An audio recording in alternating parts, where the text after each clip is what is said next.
সুপ্রিয় দর্শক, আমি এখন অবস্থান করছি নরসিংদী জেলার অন্যতম বিনোদন কেন্দ্র পাঁচদোনা ড্রিম হলিডে পার্কে।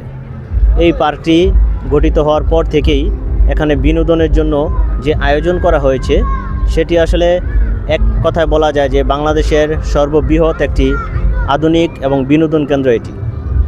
এখানে প্রতি বছরই ঈদ উপলক্ষে নতুন নতুন রাইডসের সংযোজন করা হয়। তারই প্রেক্ষিতে এবছরও একটি নতুন রাইডসের সংযোজন করা হয়েছে, যেটির নাম দেওয়া হয়েছে সি ওয়ার্ল্ড। আসলে এখানে যারা দর্শনার্থী রয়েছেন তারা প্রতি বছরই এখানে এসে নিত্য নতুন রাইডসের সংযোজন পেয়ে খুবই আনন্দিত, এমনটি জানিয়েছেন আমাদেরকে। আমরা সকাল থেকেই এখানে যারা এসেছেন তাদের সাথে কথা বলেছি। তারা বলেছেন যে এই পার্কটিতে যেই বিনোদনের জন্য যে ব্যবস্থাগুলো করা হয়েছে সেটি দেখে তারা সন্তুষ্টি প্রকাশ করেছেন এবং এই পার্কের সাথে যারা জড়িত রয়েছেন, যারা কর্তৃপক্ষ রয়েছেন, তাদের প্রতি তারা আহ্বান জানিয়েছেন এই পার্কে যে প্রবেশ মূল্যটি রয়েছে সেটি যেন কিছুটা কমিয়ে আনা হয়, তাহলে এখানে দর্শনার্থী আরও বাড়বে বলে তারা আশা করছেন। আমি আসলে এখন কথা বলবো দর্শনার্থীদের সাথে। মোটামুটি খারাপ না, ভালোই। আমরা আসছি 1টা বাজে বাড্ডা নতুন বাজার থেকে, মোটামুটি বাচ্চারা নিয়ে আসছি, আনন্দই পেলাম, খারাপ পাই নাই, মোটামুটি ভালোই। প্রবেশ মূল্যটা একটু বেশি লাগে আর কি, 350 টাকা একটা মাথা পিছু, এটা একটু বেশি। অন্য জায়গায় 100 টাকা কিংবা 150 টাকা, এখানে 350 টাকা। আসসালামু আলাইকুম, আমি এসেছি উত্তরা 14 নম্বর সেক্টর থেকে।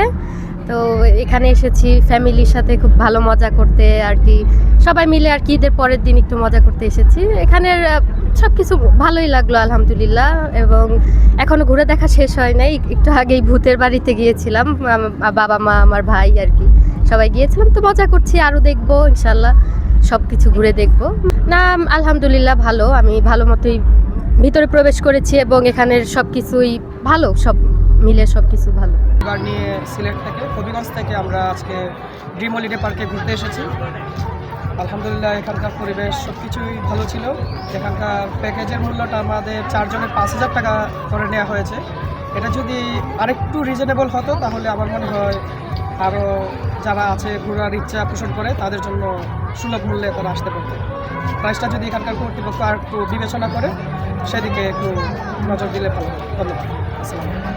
এতক্ষণ আপনারা শুনলেন যে আসলে যারা এখানে পার্কে এসেছেন ঘোরার জন্য, ঈদের আনন্দকে দ্বিগুণ করার জন্য, তারা বিভিন্ন তাদের সমস্যা এবং সুবিধার কথাগুলো তারা জানিয়েছেন। এখন পার্কের যারা যিনি পরিচালক রয়েছেন, যে পার্কের যে এমডি রয়েছেন, আমরা এখন ওনার সাথে কথা বলবো। ধন্যবাদ। প্রথমেই ঈদুল আজহার শুভেচ্ছা ড্রিম ওয়ার্ল্ডে পার্কের পক্ষ থেকে। আসলে আমরা ড্রিম ওয়ার্ল্ডে পার্ক প্রত্যেকটা ঈদে বা প্রত্যেকটা উৎসব অনুষ্ঠানে আমরা চেষ্টা করি কিছু নতুনত্ব দর্শকদের জন্য উপহার দেওয়ার জন্য। তো তারই ধারাবাহিকতায় আমরা এই বছর গত ঈদও আমরা রিভার ক্যাপটা চালু করেছিলাম, অত্যন্ত জনপ্রিয় একটি রাইড। আর এখন আমরা এই বছর আমরা একটা সি ওয়ার্ল্ড, অর্থাৎ এই জলজ প্রাণী জগৎ, এই সমুদ্রের নিচে তারা কীভাবে বসবাস করে সেগুলো আমরা চায়না থেকে একটা রাইড এনেছি, সেটা আমরা এই ঈদে চালু করেছি। ওটা অনেক চমৎকার, বিশেষ করে বাচ্চাদের জন্য। আর আপনি জানেন যে আমাদের ড্রিম ওয়ার্ল্ড পার্ক সবসময়ই আমরা চেষ্টা করি একটা আন্তর্জাতিক মানসম্পন্ন যেন সব কিছু থাকে আমাদের এখানে। তা আমি রিসেন্টলি আমেরিকায় গিয়েছিলাম, সেখানে আমি অরল্যান্ডোতে ইউনিভার্সাল স্টুডিওতে গিয়েছিলাম। তো সেখানে আমি একটা রাইড দেখেছি, ওয়াটার স্যুট, অনেক জনপ্রিয় একটি রাইড এবং খুবই এক্সপেন্সিভ। তা আমি ওই কোম্পানির সাথে কথা বলেছি, আমরা নেক্সটে যেহেতু এই রাইডটি আমেরিকাতে খুব জনপ্রিয়, আমি সেই রাইডটি ক্রয় করে আমি ড্রিম ওয়ার্ল্ড পার্কে সেট আপ করবো। ইতিমধ্যে টিমও এসেছে, তারা এটাকে সার্ভে করে গিয়েছে। তো ওই রাইডটা যখন চালু হবে আমি নিশ্চিত যে এটা বাংলাদেশে না, এশিয়ার মধ্যে একটা অন্যতম রাইড হবে। আপনাদেরকে আমি দেখানোর চেষ্টা করেছি এখানে যারা দর্শনার্থী রয়েছেন এবং যারা এই পার্কের পরিচালক রয়েছেন তাদের কথা আপনারা শুনলেন। আসলে এই পার্কটি নরসিংদী জেলার একটি অন্যতম বিনোদন কেন্দ্র। এই বিনোদন কেন্দ্রটি হওয়ার কারণে বাংলাদেশে নরসিংদী জেলার নামটি ছড়িয়ে পড়েছে এবং ভবিষ্যতে সেই নামটির সুনাম অক্ষুণ্ণ রাখার জন্য পার্কের যে কর্তৃপক্ষ রয়েছেন তারা সর্বদা সচেষ্ট রয়েছেন বলেও আমাদেরকে জানিয়েছেন।